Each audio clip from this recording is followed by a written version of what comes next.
I'm Larry Menti. Welcome back to the Delaware Way. We continue our conversation about the dredging of the Delaware River with Ed Voigt, who is the Chief of Public Affairs for the U.S.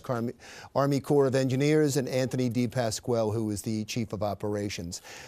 This is going to benefit several states. It will benefit New Jersey, it's going to benefit Pennsylvania, and it will benefit Delaware. Talk about the benefit to Delaware, because every time we have a conversation about the economy of Wilmington in particular, they start with the Wilmington port.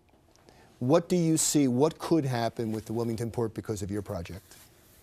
Well, we're deepening the river to 45 feet, and so obviously that's going to allow ships to come loaded heavier up the river with more cargo for the port. The port of Wilmington right now is only at 40 feet, and but with the deepening of the Delaware River, that opens the door up for the port to expand their operations and either do something in the actual channel of the Christina River or move out to the Delaware River and take advantage of the deep water on the Delaware, which would allow them to handle more cargo and more fruit and the things that the Port of Wilmington specializes in. And they've had auto manufacturers here that have moved out, and that was given as part of the reason for that. I would imagine that it's not just the businesses you could attract, but the businesses you will lose if you don't have a port for transporting, because it just makes your transportation costs that much higher for all of the area businesses. Is there anything you wanted to add about the... Well, no, that's right. It's a very competitive business, the port business, and right now, as far as major ports along the East Coast, Philadelphia, if I'm not mistaken, is Philadelphia, the whole Delaware River port community is the last one still at 40. And so it's, aside from just the technical aspects of what more you can carry up the river when it's 45 feet, it also sends a message that this port is still, yeah, and we're taking it seriously, and we're open for business, and it has a future. If this has held you back in the future, it shouldn't hold you back anymore, because now, and that's interesting. I didn't know that most of the major ports were already at 45 or deeper, and this was the last one. That explains a whole lot as to why the area has suffered, especially when it comes to transportation on the river. But you said there's another side benefit for this whole project for Delaware.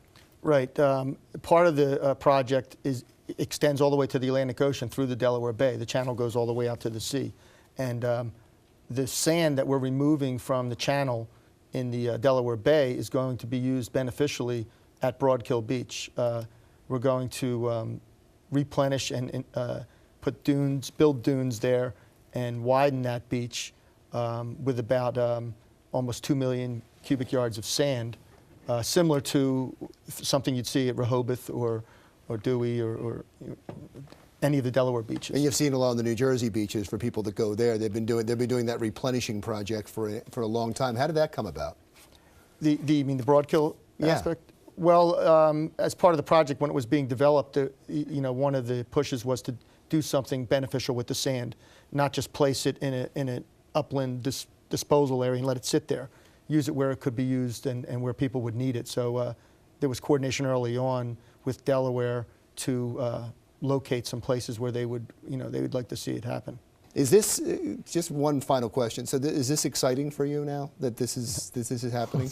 Actually, to finish it is going to be exciting. I mean, I spent my whole career, it's been going 30 years, and I've been involved in this project from when I got out of college, in some aspect of it, to now. So yeah, it's exciting.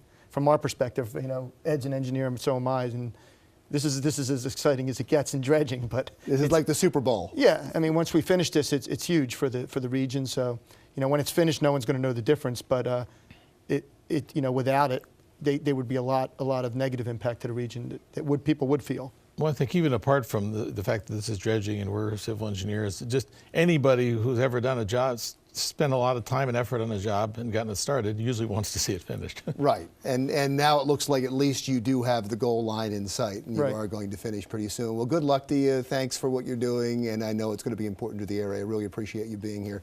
Ed Voigt, who is the Chief of Public Affairs for the U.S. Army Corps of Engineers, and Anthony DePasquale, who is the Chief of Operations for the same. And you're not going to see their work, but believe me, it's going on. When we come back, we're going to talk about a famous museum in the area that you may not have gone to, but you really should. That's when the Delaware Way continues.